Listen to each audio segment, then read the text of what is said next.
Bonjour tout le monde et bienvenue sur la chaîne Vel en Thaïlande. Aujourd'hui on se retrouve pour une nouvelle vidéo. On va parler patrimoine financier et investissement. Alors, tout d'abord, je tiens à préciser que ce ne sont pas des conseils en investissement. Évidemment, je ne suis pas conseiller financier. Ce n'est que mon propre avis. Voilà. Alors, pourquoi j'investis?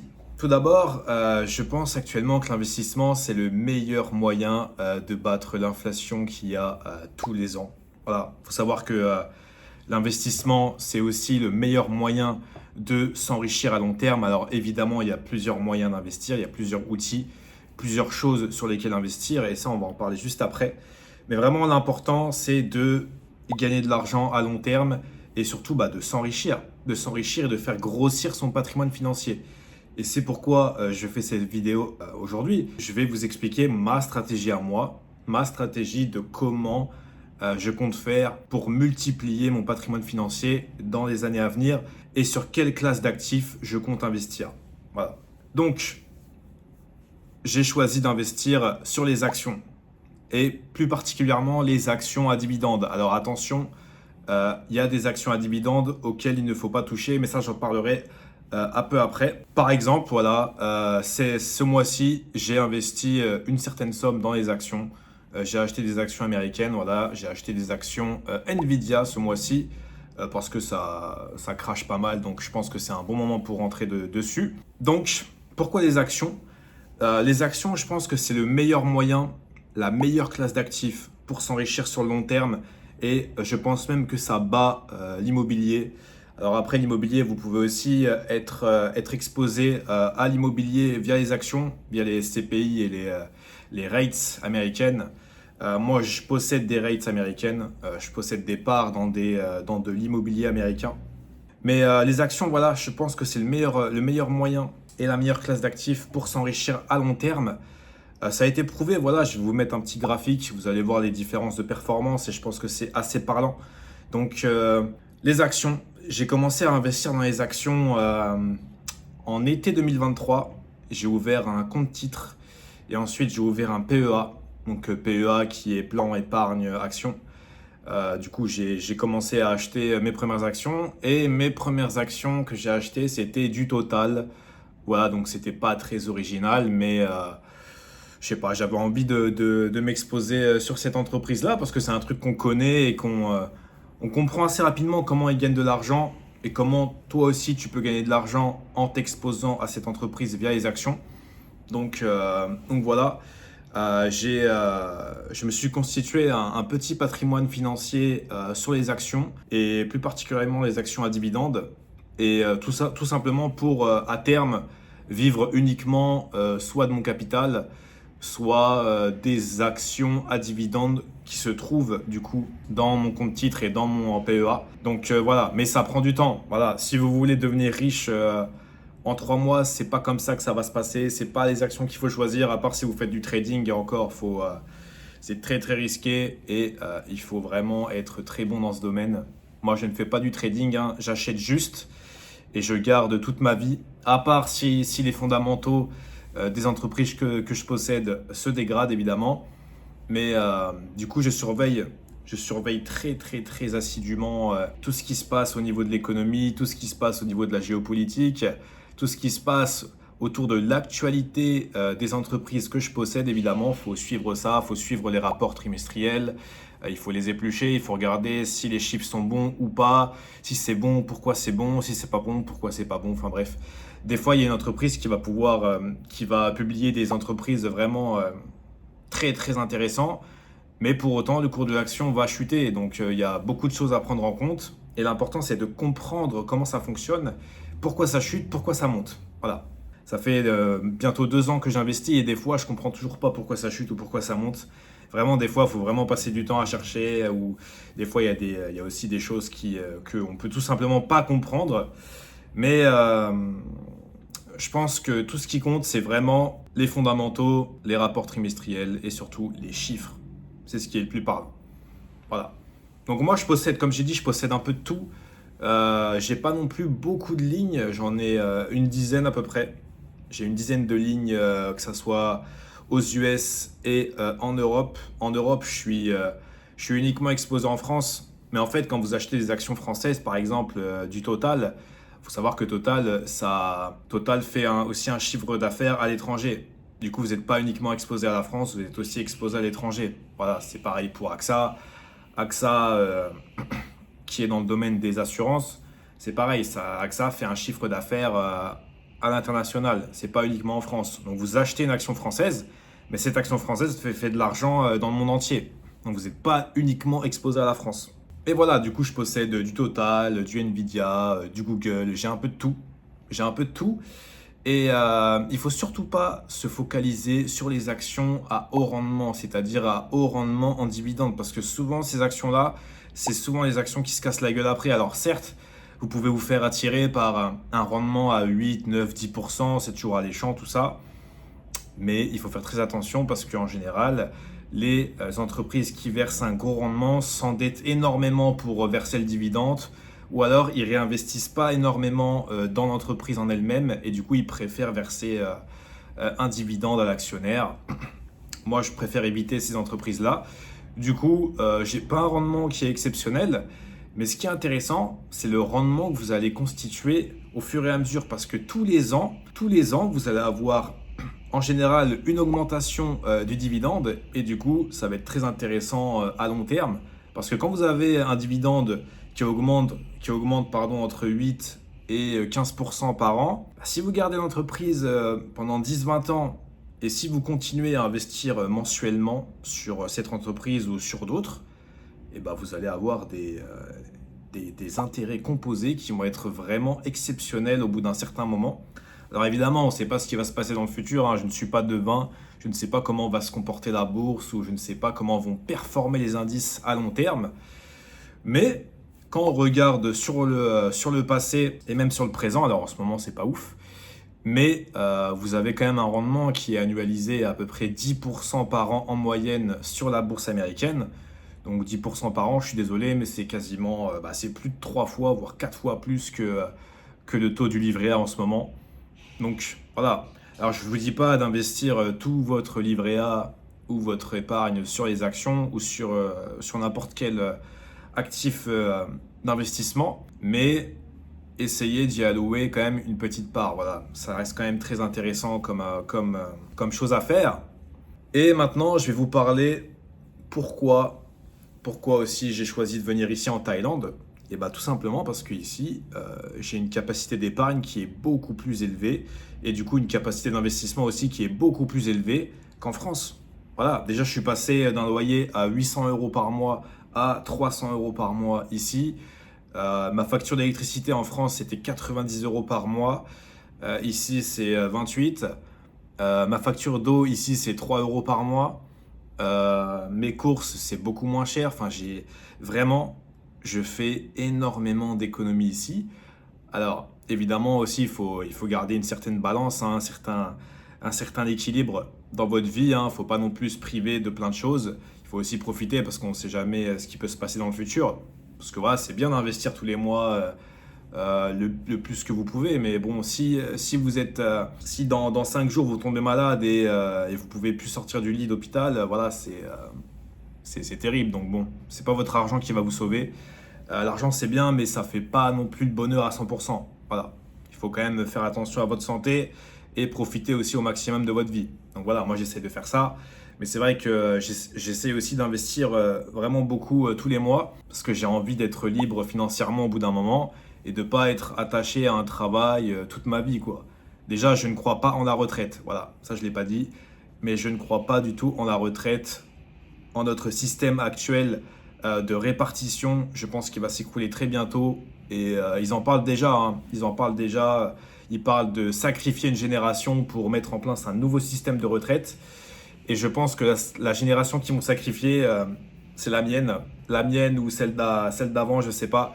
Tous les trentenaires, là, ceux qui ont entre 35 et 40, je pense que ma génération, moi j'ai 28 ans, et celle des 35naires et des 40naires, à mon avis, celle-là, elle est très très risquée. Donc voilà, si vous êtes dans cette tranche d'âge-là, faites attention, investissez votre argent et ne comptez pas sur l'État pour payer votre retraite parce que à mon avis, ça va se casser la gueule un jour ou l'autre.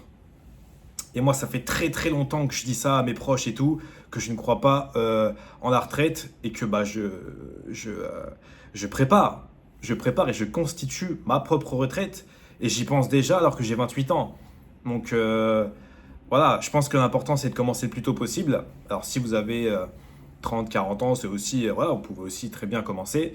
Et je pense que les personnes qui ont entre 30 et 40 ans, en général, ils ont un peu plus d'épargne et ils ont un peu plus de patrimoine que les jeunes de 20 et 30 ans. Évidemment, ça dépend de ce qui s'est passé dans votre vie et tout. Mais voilà, moi, j'ai pas de crédit, j'ai rien du tout. Tout l'argent que je dégage, ça part là-dedans. Voilà, ça part dans les actions. Pourquoi j'ai pas choisi l'immobilier? Parce que l'immobilier, c'est chiant. Voilà, vous pouvez... si vous avez un locataire qui paye pas le loyer et tout ça, vous avez énormément de galères en France quand vous êtes propriétaire. Ça ne m'intéresse pas du tout d'être propriétaire, vraiment. Non merci. Les taxes qui augmentent et tout, enfin bref, c'est même pas la peine.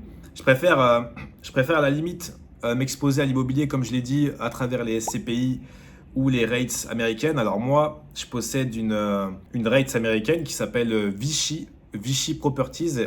En gros, c'est une entreprise qui possède plusieurs casinos aux États-Unis. Et en gros, bah, c'est simple. Si vous achetez une action de cette entreprise-là, et bah, tous les 3 mois, vous allez recevoir une part du loyer que payent du coup les casinos à l'entreprise Vichy. Voilà. Donc plus vous avez d'actions, plus vous allez toucher de loyer. Voilà. Vous comprenez comment ça marche. Et en plus, c'est une entreprise que j'apprécie pas mal parce que tous les ans, ils font des acquisitions. Ils achètent de plus en plus de propriétés et tout. Et du coup, bah forcément, le cours de l'action, il augmente.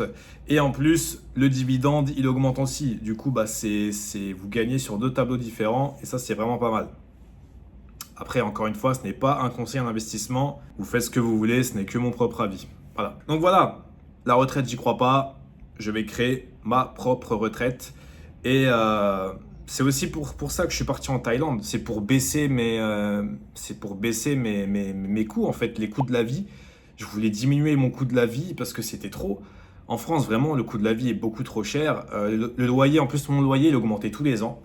J'avais un loyer qui a augmenté tous les ans, mais bon, faut savoir que le salaire, ça augmente pas tous les ans.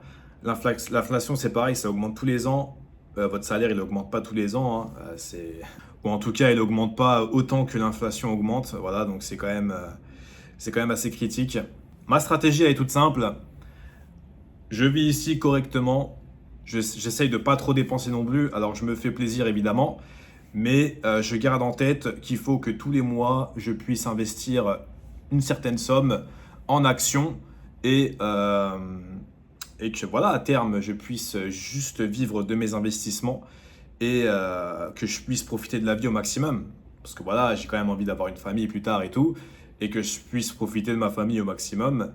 Après, où, je ne sais pas. Où je serai, je ne sais pas du tout. Est-ce que je serai encore en Thaïlande ou pas? Je ne sais pas. Mais en tout cas, je pense que la Thaïlande, c'est un très bon compromis pour pouvoir investir et pour pouvoir dégager une épargne qui est quand même un peu plus conséquente qu'en France. Parce que voilà, en France, quand vous avez payé tout ce qu'il y a à payer tous les mois, à la fin, il ne vous reste pas grand-chose. Et sachez que même si vous investissez pas énormément, vous n'avez pas une capacité d'investissement énorme, ça peut quand même faire la différence. Voilà. Vous avez des ETF. Des ETF qui regroupent pas mal d'actions dans un espèce de panier. Une part d'ETF sur les entreprises américaines, par exemple le S&P 500. Il y a un ETF qui est très bien, c'est le BNP, là, S&P 500 Easy machin. La part est à 27 euros à peu près en ce moment. Donc voilà, 27 euros, c'est pas énorme. Et après, c'est un choix. Évidemment, les 27 euros, vous pouvez les mettre dans un resto ou alors vous pouvez les mettre dans de l'investissement. C'est à vous de voir. Après, c'est à vous de faire vos propres choix.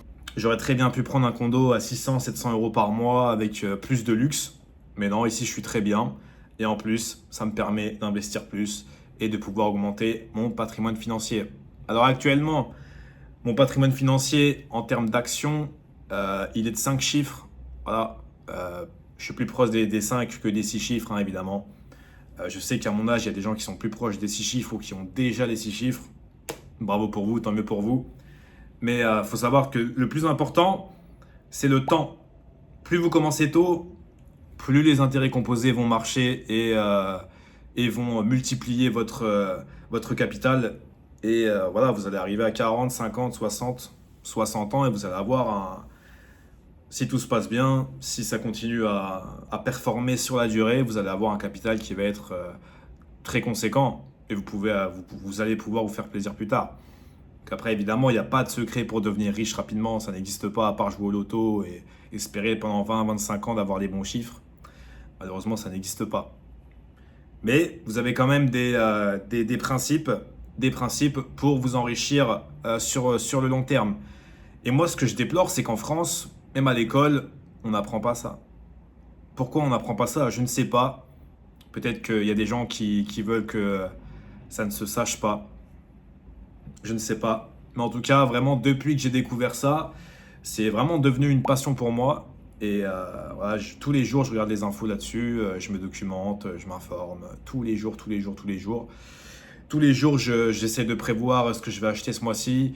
Je surveille les baisses. Alors, par exemple, voilà, depuis le début de l'année, la bourse américaine a très mal performé parce que, à cause des news par rapport au président américain qui veut instaurer des tarifs à droite à gauche, du coup, ça augmente évidemment les dépenses et aussi ça augmente le manque à gagner pour certaines entreprises. Du coup, bah forcément, tout se casse la gueule.